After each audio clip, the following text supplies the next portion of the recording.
Okay, so let's start with Mark here. And he says, instead of moaning, woe is me, I'd like to see the leaders in the Padres dugout get mad. Let's see Manny break a few bats over the Gatorade coolers. Show us you guys care.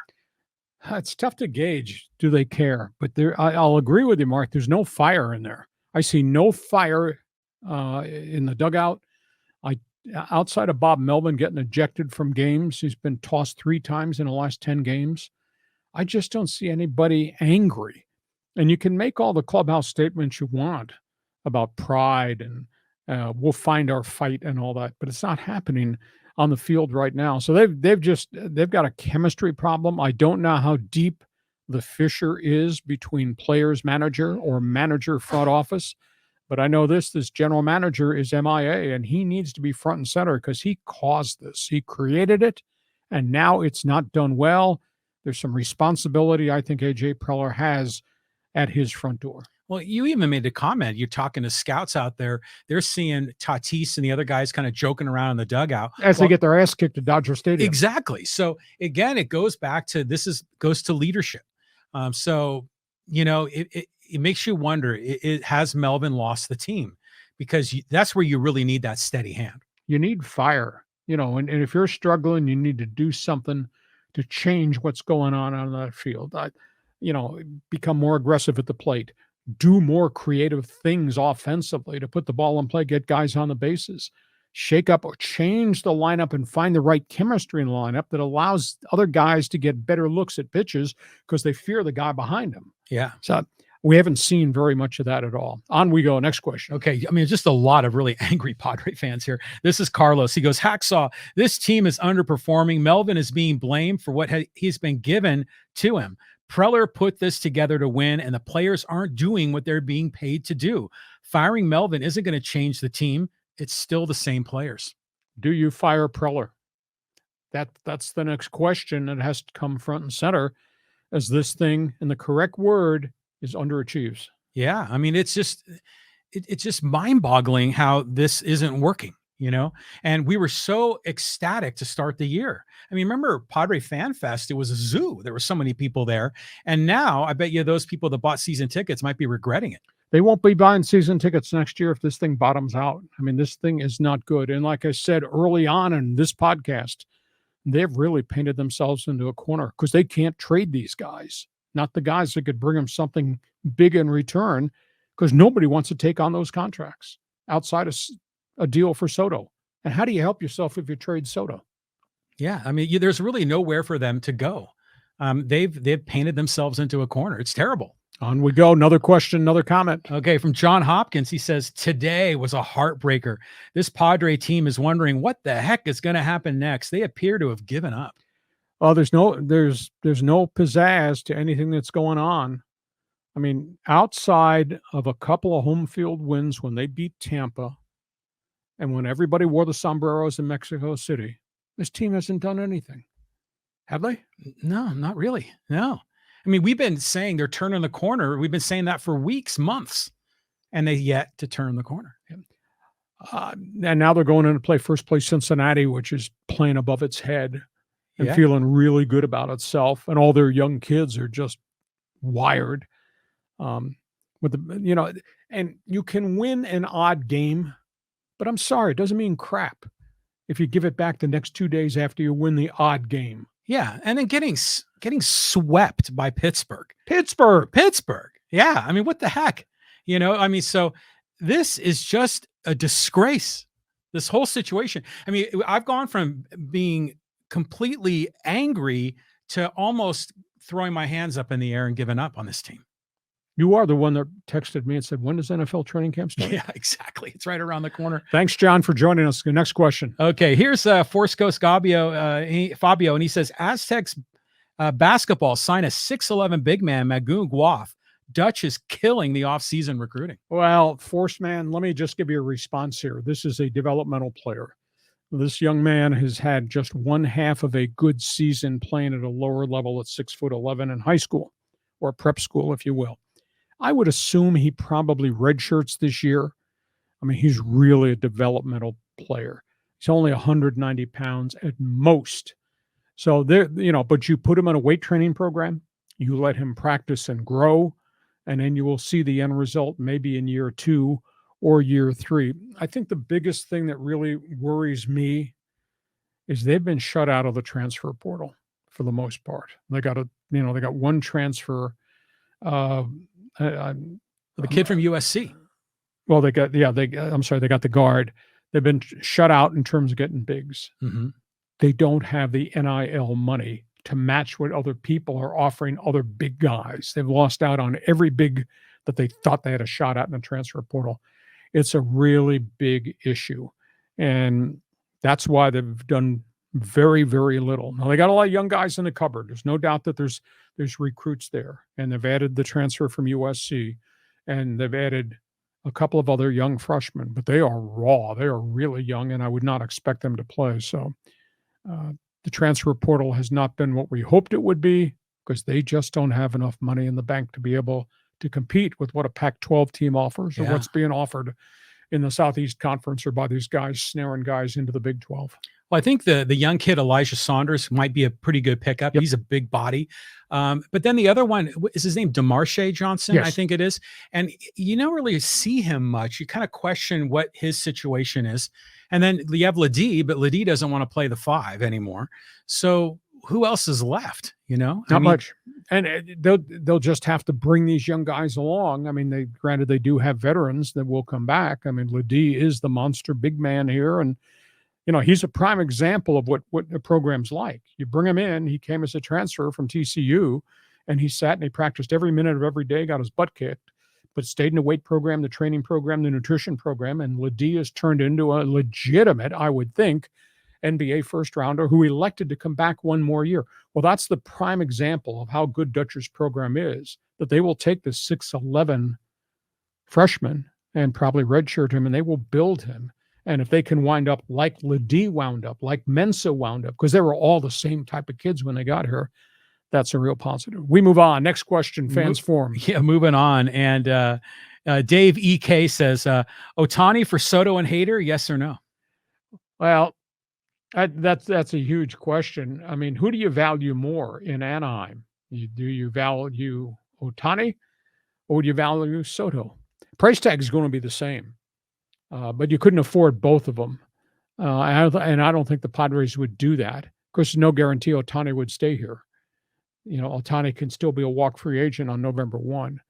I'm sorry, just circle back to what I proposed, because that gives you the answer. Yeah. If Ohtani wishes to stay where he is beloved in a very comfortable situation out of the mega glare of the spotlight, if it's $50 million a year, you sign it and you stay, and then you let the club continue to build around you. Mm-hmm.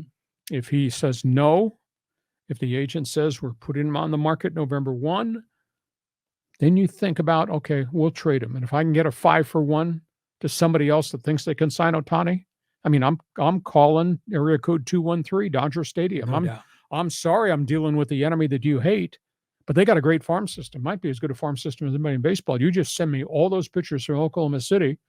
Maybe you send me that center fielder and somebody else, and then we'll let Ohtani go be a Dodger if he wishes to be a Dodger.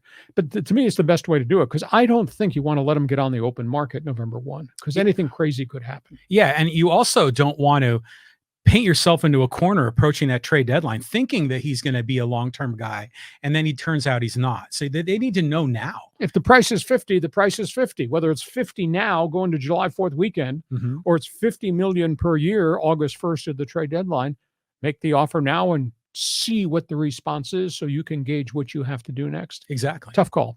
Next question. Okay, next one here. This is from Jay Nur. He says, Lee is one of the greatest ever. Truly my honor to have Lee back on the airwaves with all the crap in sports, so-called journalism. It's truly a pleasure to hear real sports talk. Thank you. Thank you for the compliment. You're right. I am bleeping brilliant. Here's the question, John. I guess we should put this topic on the table for debate from the fans. If we did a podcast every day, Monday through Friday, do you think we could survive each other without hating each other by the time we're done? Do you think the fans would respond to it positively? Or am I just thinking way too far outside the box? I mean, do you have time? You don't sleep at night. Your wife is getting on your case for spending so much time doing your writing and everything else. But the day of podcasts, sometimes they go daily. We'd have to find a fixed position for it. I've got friends in Canada who lost their job when sports talk radio went under across Canada. Guys out of Winnipeg, they do an hour and a half every day. Wow. Now it's a lot of work, but they are making money at it. I don't know. Somebody out there in Fans Forum, do you think we could execute this? We have to get the right start time. We try to do our podcast at 3 p.m. on Mondays, the bonus package, and then on Thursday.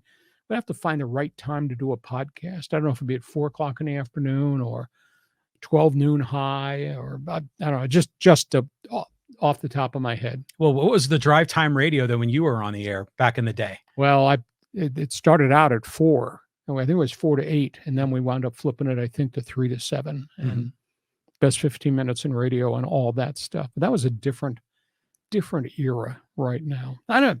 Just a random thought. Would you like Hacksaw as your best friend 1 hour a day, every day of the week, Monday through Friday?